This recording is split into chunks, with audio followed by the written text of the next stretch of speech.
nih kalian bisa lihat ya, harusnya sih kelihatan. Nih gue turunin, tek, mukanya jadi halus banget gitu kan.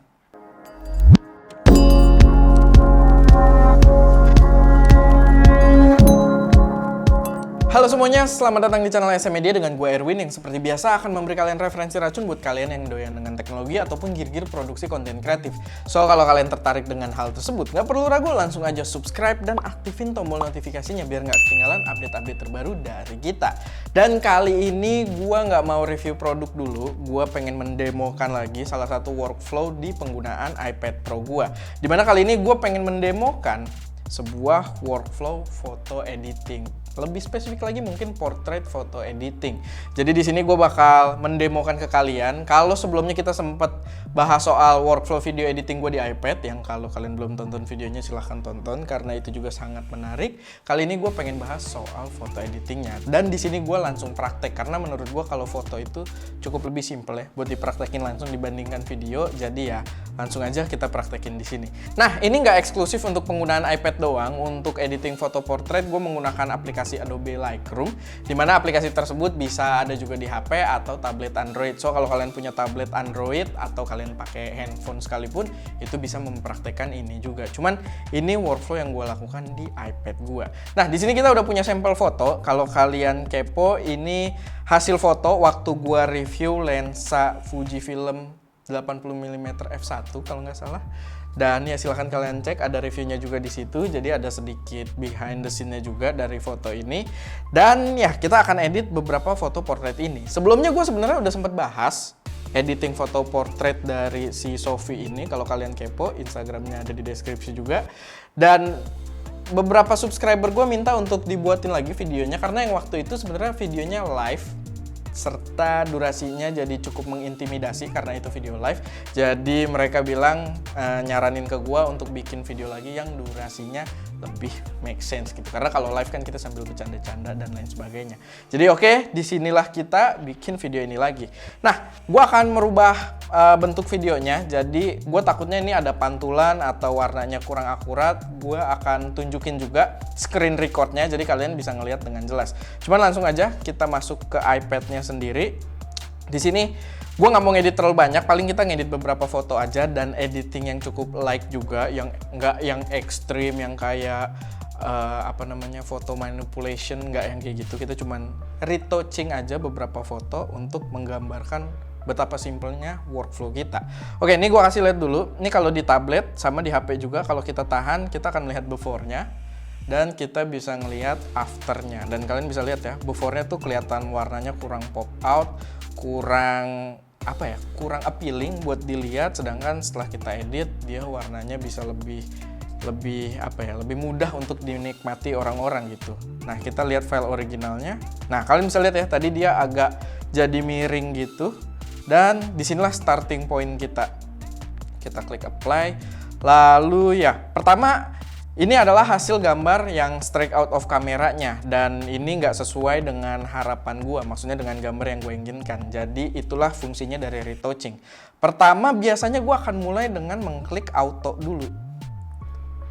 Nah, walaupun di sini perubahannya nggak begitu banyak, tapi biasanya auto itu secara komputasi dia udah mengukur kira-kira exposure yang enak seperti apa. Apakah shadow-nya perlu dinaikin atau highlight-nya diturunin, misalkan terlalu kontras dan lain sebagainya. Jadi ya itu sedikit auto dulu aja. Tapi kalau kalian nggak cocok, itu bisa kalian redo aja.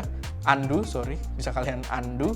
Dan ya kita mulai dari awal lagi. Cuman kalau gue biasanya dari auto itu cukup suka karena dia di sini juga cuma nurunin sedikit exposure doang, jadi nggak terlalu masalah.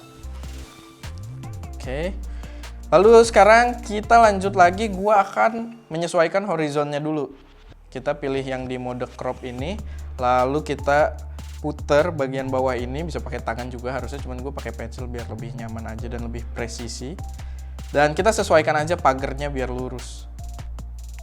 Nah, jadi secara horizon, kalau kalian doyannya miring juga nggak masalah gitu, itu preferensi masing-masing. Cuman gue pengen gambarnya tuh nggak miring, jadi biar lebih enak di mata, biar gampang gitu dilihatnya. Gue pengen horizonnya itu cukup lurus. Dan ya kurang lebih segitu, kita tinggal klik down dan dia udah otomatis berubah. Jadi dia agak sedikit nge-crop juga tadi ya, kalau kalian lihat ada bagian yang terbuang, tapi itu nggak masalah karena nggak terlalu banyak juga, dan komposisi kita masih terlihat bagus. Lalu kita main ke bagian light. Nah, di sini udah ada beberapa settingan, ini adalah efek dari tombol auto tadi. Jadi dia udah menyeting beberapa hal, dan kita tinggal tweak sedikit aja. Gua biasanya lebih suka gambar yang agak kontras. Nah, kalian bisa lihat ya, kalau kontras itu warnanya lebih pop out gitu. Jadi lebih lebih hidup secara warnanya menurut gua. Lalu exposure kita coba aja. Ya mungkin exposure di sini cukup. Kayaknya lebih terang dari yang tadi, tapi nggak apa-apa. Lalu di sini ada kontras, highlight, shadow, white, blacks. Cuman gua nggak ngatur yang lainnya lagi karena menurut gue ini udah cukup bagus. Kita juga bisa langsung lihat before afternya dibanding originalnya tadi. Kita tahan. Nah, udah sedikit ada warna yang pop out. Biasanya ini sih lebih kontribusi yang paling besarnya adalah di bagian kontras. Lalu kita masuk lagi ke bagian color. Dan ya di sini mulai kita bermain dengan rasa warna yang diberikan pada foto kita. Biasanya gue itu lebih suka foto-foto yang sifatnya itu warm. Walaupun balik lagi dengan tema foto kalian. Kalau kalian moto gunung es terus warnanya warm ya agak aneh gitu. Cuman ya terserah juga kalau misalkan kalian punya tujuan atau arti tersendiri dengan foto kalian. Tapi di foto ini gue lebih suka dengan warna yang warm. Jadi gue bakal naikin temperaturnya ke arah warm kayak gitu. Jadi agak keemasan juga, kayak lagi golden hour. Padahal ini kita ngambil nggak golden hour ya, cuman memang matahari udah ngarah dari sisi belakangnya, makanya ada hair light gitu di pinggiran rambutnya. Lalu kita bisa mainin vibrance-nya juga. Ini vibrance nih tingkat warna juga. Jadi tadi kita bisa lihat vibrance-nya udah berubah ya. Jadi udah berubah dari pas ngeklik auto juga, tapi nggak terlalu ekstrim. Ya mungkin tadi sekitar berapa ya? Ya kita main di angka segini aja, gue lupa lagi tadi berapa. Tapi ya secara gambar ini udah cukup enak. Lalu kita bermain di efek. Efek ini banyak juga pengaturannya, tapi gue biasa bermain di tekstur dan clarity. Lebih banyak sih clarity biasanya. Tekstur itu biasanya jadi dia berguna untuk membuat gambar lebih rough, lebih kasar gitu. Seolah-olah teksturnya tertangkap lebih banyak, kayak memberi kesan lebih tajam. Tapi kalau kita kurangin, dia memberikan efek yang lebih soft. Biasanya berguna untuk touching kayak gini, untuk retouch kayak gini. Tapi di sini gua nggak mainin dulu ya. Nanti gua akan tunjukin kapan gua maininnya. Tapi kalian lihat dulu aja di sini tekstur tuh efeknya ya. Kalau kita kebelakangin dia soft banget, dreamy gambarnya. Lalu kalau kita majuin, bener-bener teksturnya dikeluarin semua, dikencengin. Tapi kita nolin dulu aja. Lalu clarity itu kayak dia lebih unik sih. Biasanya dia membuat gambar tuh agak lebih tegas. Jadi kalau kita naikin, mungkin kalau di portrait orang jarang pakai, tapi gue biasanya kalau portrait yang gue foto laki-laki itu biasanya gue pakai clarity ini karena memberi rasa yang lebih tegas. Sama biasanya kalau gue foto-foto gear, gue kasih lihat sedikit aja nih kalau gue foto. Nah ini nih gear, kalian bisa lihat nih udah ada clarity-nya tinggi banget di sini. Nah ini buat contoh aja. Kalau gear tuh biasanya jadi mewah banget kalau kita pakai clarity. Nah kita balik lagi ke foto portraitnya. Gue akan menggunakan yang disebut dengan selection tool. Jadi di sini kita menseleksi bagian yang akan kita edit. Jadi ini bakal kepake banget untuk di retouch. Salah satunya kayak gini. Gua akan menseleksi wajah dari model kita. Nah, kita bisa atur ukuran brushnya. Lalu gua akan brush bagian yang akan diatur gitu ya, yang akan kena efek dengan pengaturan kita saat ini. Di sini agak tumpah ya, terlalu banyak. Jadi gue akan undo. Kita ulang lagi. Mungkin agak lebih kecil brushnya. Atau itu gue ngatur softness-nya. Feathernya tadi terlalu luas. Nah kita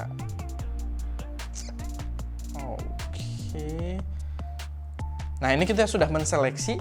Dan biasanya pada foto portrait, kalau kalian ingat tadi the whole image gue bikin temperaturnya agak naik biar suasananya kayak lagi golden hour. Nah biasanya kalau udah kayak gitu gue akan seleksi modelnya dan gue bikin temperaturnya itu gue kurangin jadi lebih cool. Jadi dia nggak terefek dengan temperatur yang warm tadi, tapi jangan terlalu ekstrim ya. Kalau ekstrim nanti kayak gini agak agak berlebihan ya. Kita main di batas wajar aja. Gua rasa feathernya agak kurang tebel ya, karena jadi kelihatan agak belang. Atau mungkin kita bermain dengan angka yang lebih kecil aja kayak gini. Nah mungkin di sekitar itu, min 10 untuk temperaturnya, jadi dia nggak kena warna tadi kita orenin fotonya. Lalu kita pakai yang ada di efek. Kalau kalian ingat tadi, teksturnya akan kita kurangin untuk memberikan kesan wajah yang lebih halus. Nah nih kalian bisa lihat ya, harusnya sih kelihatan. Ini gua turunin, tek, mukanya jadi halus banget gitu kan. Oke, kita udah done dan kita lihat before afternya. Lumayan ya, lumayan jauh gitu.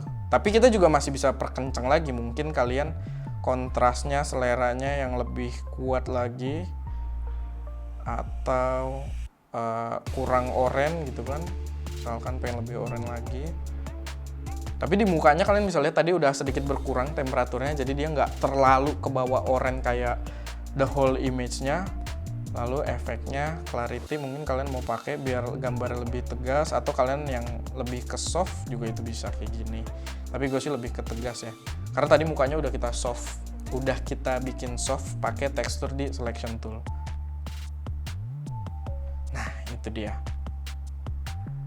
Nih after, before, after, before. Cukup lumayan dalam kasus ini, dan gue udah cukup puas dengan gambar yang dihasilkan di sini. Dan ya, ini gue udah cukup suka dengan hasil gambar yang dihasilkan, dengan gambar yang dihasilkan dari proses editing kita ini. Nah, kita punya beberapa foto lagi, mungkin gak usah terlalu banyak, mungkin 2 foto lagi, mungkin yang ini dan yang di pohon mungkin ya. Kita akan balikin dulu ke originalnya, atau kita satu aja karena nanti kebanyakan. Nah ini originalnya kayak gini, kita apply. Nah yang menarik di Lightroom juga biar lebih cepet, itu biasanya orang-orang bisa pakai preset. Kalian bisa beli preset-preset oleh fotografer yang udah terkenal gitu kan, atau dari orang yang kalian percaya, atau kalian bisa bikin preset kalian sendiri biar sesuai dengan selera kalian. Caranya sebenarnya cukup gampang, kalian tinggal ke bagian ini, menu. Jadi kalian ke foto yang tadi kalian edit, jadi kan di foto ini udah banyak settingan nih, color, light, dan lain sebagainya. Kalian lalu ke bagian setting itu, create preset, lalu kasih nama presetnya mungkin warm portrait. Ini contoh aja ya, jadi nggak terlalu kompleks. Dan kita grupnya, pilih grupnya. Mungkin kalian punya grup preset berdasarkan project-project kalian, tapi di sini gue pakai user preset aja secara default. Lalu apa aja yang mau dibawa ke preset tersebut kita oke. Dan nantinya kita ke foto baru. Foto ini kan punya scene yang kurang lebih mirip. Harusnya preset yang sama kurang lebih bisa berfungsi dengan sama di foto yang lainnya. Mungkin cuma butuh sedikit tweak-tweak aja karena ada sedikit perubahan, tapi karena momennya sama, harusnya sih bisa berfungsi dengan baik.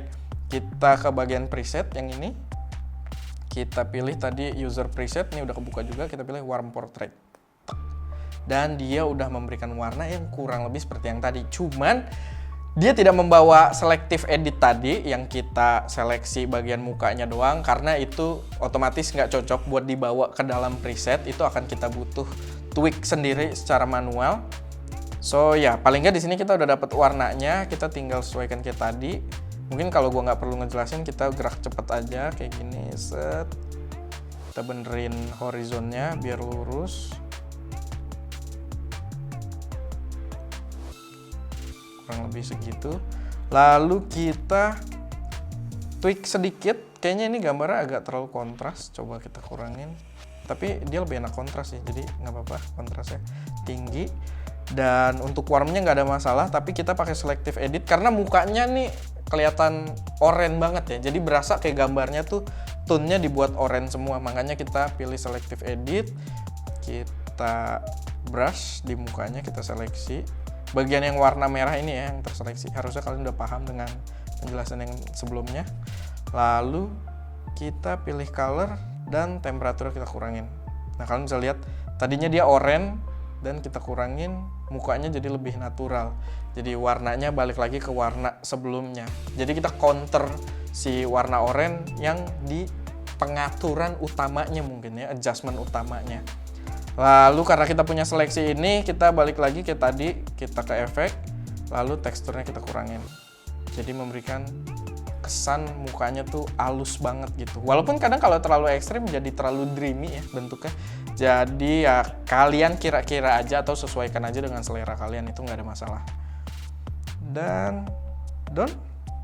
Dan oke, gambarnya sudah jadi. Dan menurut gue ini gambarnya cukup appealing dibanding sebelumnya tadi kayak gini warnanya.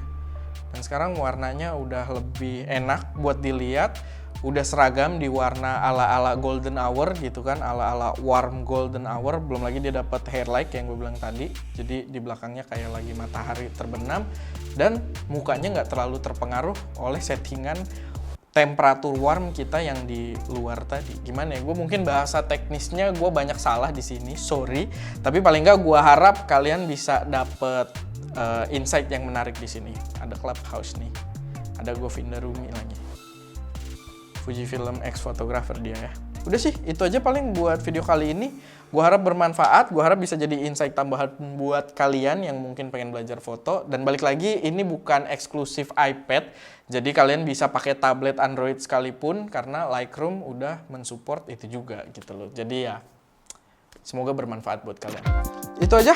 Kayak biasa kalau misalnya ada koreksi, saran, atau pertanyaan, nggak perlu ragu, taruh aja semuanya di kolom komentar. Dan kayak biasa, jangan lupa buat like video ini kalau kalian suka, share ke teman-teman kalian yang mungkin tertarik, dan pastinya subscribe ke channel SM Media untuk mensupport kami terus memberi konten yang lebih berkualitas dan bermanfaat di masa mendatang. Itu aja, gue Erwin, di belakang kamera ada Ska, dan jangan lupa, tukar ya.